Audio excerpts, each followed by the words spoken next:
Good morning. Many people may not know, but Wyndham Worldwide is actually one of the largest hospitality companies in the world.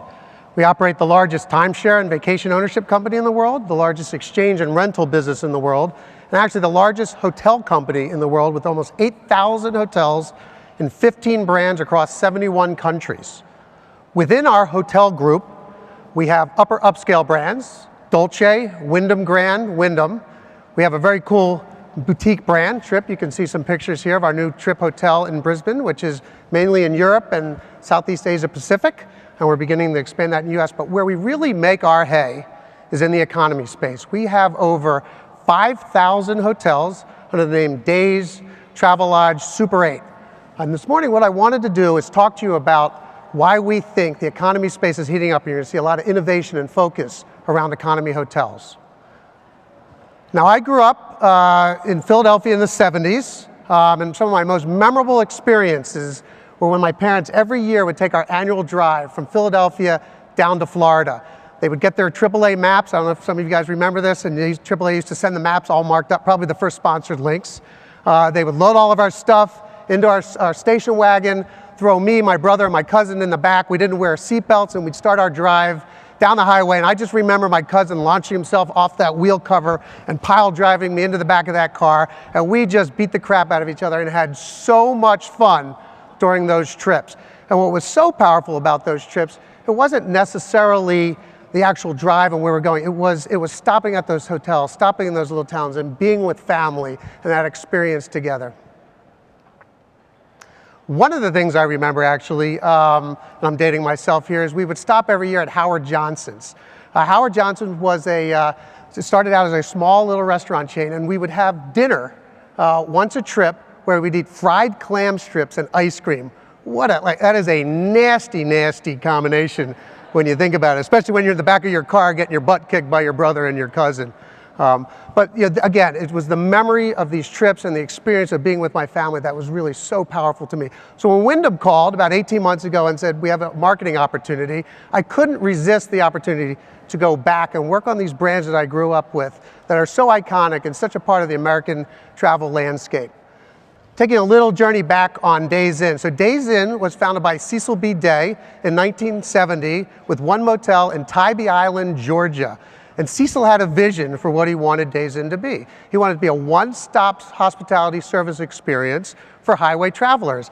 And he had value-oriented rooms that were clean. He had these big fancy gift shops with all kinds of souvenirs and 8-track tapes. He had a great food concept called Tasty World, and they even had a gas pumping station at the hotel. Now, this brand has changed over the years, but it's still a powerhouse brand. We have 1,800 Days Inns around the world. Howard Johnson. Howard Johnson started out in Quincy, Massachusetts in 1925 as an ice cream stand. And over the next 35 years grew to over 1,000 restaurants, 500 hotels. We still have hundreds of hotels located in North America, Europe, India, and Argentina as well. Now, Cecil and Howard were innovators of their time 30 years ago. And then we went through a shift in the hotel space where the energy really got focused on boutique hotels and upscale hotels. But we actually think there's a number of macro trends taking place that are going to shift this focus and this innovation back onto economy hotels. First off, there is with all the emerging economies and the growth of economies around the world, experts predict there's going to be a growth of a massive middle class demographic. Currently, it's at about 2 billion people, and over the next 15 years, they think it's actually going to go to 4.9 billion people. Now, this group of customers is going to be well educated. They're going to have a lot of information. They're going to have a propensity to travel, but they're going to have limited economics. Likewise, we know millennials. Millennials, we've all talked about. They love to travel. They have aspirations. But what we don't talk a lot about millennials is that the average salary of a millennial outside of New York City is probably under $40,000. And the convergence of these two big influencer groups, we actually think is going to drive a lot of focus around economy hotels. So there's a lot of examples of brands outside of our space that have taken the opportunity to focus on developing around value-added products. Target is one of my favorite ones. My kids love going to Target, and Target introduced value-added experience and boutique designer experience to the big retail box experience. And today they're synonymous with cheap chic. Another one is JetBlue. We heard from Virgin earlier. JetBlue does a lot of their work. They're constantly awarded for what they've done around the traveler experience. But they're not innovating the front of the plane. They're innovating the main cabin with direct TV for all their main cabin travelers and more leg space and more comfortable seats. And one of my other favorites is IKEA, the Swedish furniture giant IKEA. They actually put the customer right in the middle of that value chain.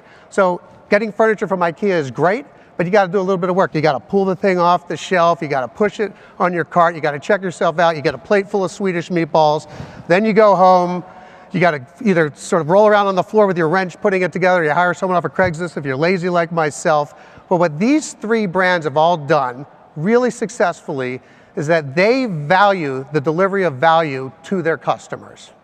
Now we're starting to see trends like this also in the hospitality space, where lifestyle is really beginning to merge with economy hotels. Generator Hotels, it's a little Generator Hostels, a little hotel group out of Europe. There's 9 hotels right now. They call them Poshtels. Look at this design around this experience at $29 a night. Likewise, Motel One, another economy brand. Fantastic design, exciting design. These trends are coming. And closer to North America, we see something called Base Camp Hotel in South Lake Tahoe. They've actually taken the campsite, put it in the guest room to create a boutique economy experience. And we actually believe, as the largest operator of economy hotels, that this trend could actually be done on a broad mass basis. We started this summer with our democratization of travel, focused on our loyalty program, Wyndham Rewards. So we did a number of research studies and focus groups, and we found a couple of things that was really interesting. First of all, I'd always been told when I came in to Wyndham that economy travelers don't have big travel aspirations. Completely not true. What we found is they have huge travel aspirations. One of the challenges, though, is that their loyalty programs are not really working hard enough for them. When we did a survey of all the other competitive programs, we found most of these hotel rewards programs have anywhere between 20 to 40 different award categories. So you got to spend a lot of money and work really hard to get redemption. So we saw this as a huge opportunity to actually leverage our unique portfolio of economy hotels and upscale hotels to open up redemption to the people staying in the economy hotels into the more aspirational products. And one of the things we did, which was to uniquely position our program and to make it very simple. So taking a page out of the old airline programs, 15,000 points get you a free night at any hotel in the world. So you can stay at a Super 8, at a Days Inn, at a Nights Inn. You get a guaranteed 1,000 points a night, and then you can redeem at any of our hotels. It could be a boutique hotel in New York City, a resort in Puerto Rico, a ski resort in Colorado, a hotel down in South Beach. So you have all these opportunities to take advantage of that. We then shifted, and the results were fantastic, I should say. In the first 3 months of running our program, our new revamped program, we signed up over 1 million members. We saw an increase in redemption of over 75%, and we were recently rewarded by the editors of US News and World Report as one of the top 2 loyalty programs after just a few months. So this whole focus of opening up access to aspirational awards to the masses really had a powerful impact. We've now shifted our focus to our iconic brands. This summer we engaged Siegel & Gale, one of the leading research companies in New York City around brand strategy, to help us navigate through this process. And the first thing we did was to conduct a global research study of 5,000 travelers. And what we did, which was really interesting, is we asked them, we said, here's 50 hotel brands, ranging from economy to upscale. You group them into the logical groupings or categories or segments, because we as an industry always tend to do this, and we may not be doing it right. And absolutely, as we expected, customers view brands and the hotel experience very differently than we may classify it. More interesting, what we found is within the economy space, we thought all economy was created equal. What we actually found is that customers view there being multiple segments within the economy space, which really has a very powerful opportunity for us as we look to position our brands. I wanted to take a look at some of the research as we put it into market and share that with you. So Microtel is one of our award-winning brands. This is an economy brand by every measure, based on rate and the services offered. When we talk to customers about this brand, what they told us is that they perceive it as a mid-scale brand or an upper mid-scale brand, which is really interesting. So this hotel has won 13 out of the last 14 J.D. Power Awards for economy hotels, yet customers view it as a mid-scale and an upper mid-scale brand, which offers all kinds of potential for us from a marketing standpoint. First of all, you can build a microtel for somewhere between $45,000 to $65,000 a key, which is a lot cheaper than mid-scale and upper mid-scale hotels. Secondly, you can actually just build one of these hotels on a 1-acre lot, which creates a lot more opportunities for developers to grow our distribution. And third of all, it's designed as an economy hotel, so it's very inexpensive to run. So you can actually offer lower rates and be very competitive. Imagine if you could get this kind of experience with surprise and delight service, a great rewards program, great social spaces, great technology, a super comfy bed at the price of economy hotel. Pretty powerful stuff.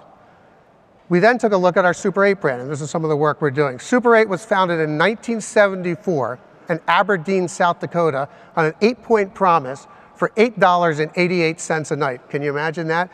Today, this is one of our juggernauts. There are 2,300 Super hotels around the world. And when we talk to customers about Super 8, what they told us is, this is a really genuine, authentic Americana brand. It's built for people who love to drive and all the things they do when they drive for work and live on the road and drive for pleasure. So we see a lot of opportunities to actually pull that experience into Super 8. We could do all kinds of fun things with driving lists and partners and cruising music and diners, and even pulling in various sites that people will see on the way to the hotel into the guest room experience. We also have Travelodge. Travelodge was founded in 1934 in California. This is a conference with some of our owners back in 1934. And we have over 400 hotels, Travelodge hotels, and almost 200 of them are located either next to or right near a state or national park. So this is our adventure value brand, where we actually think we can be a launching point for the day's leisure activities when you want to go hiking or have a day out. Very, very powerful brand. And you can actually see this is a new Travelodge we're developing in Latin America. It's a place you can go, recharge, and then get back out and do your activities when you're back for the next day.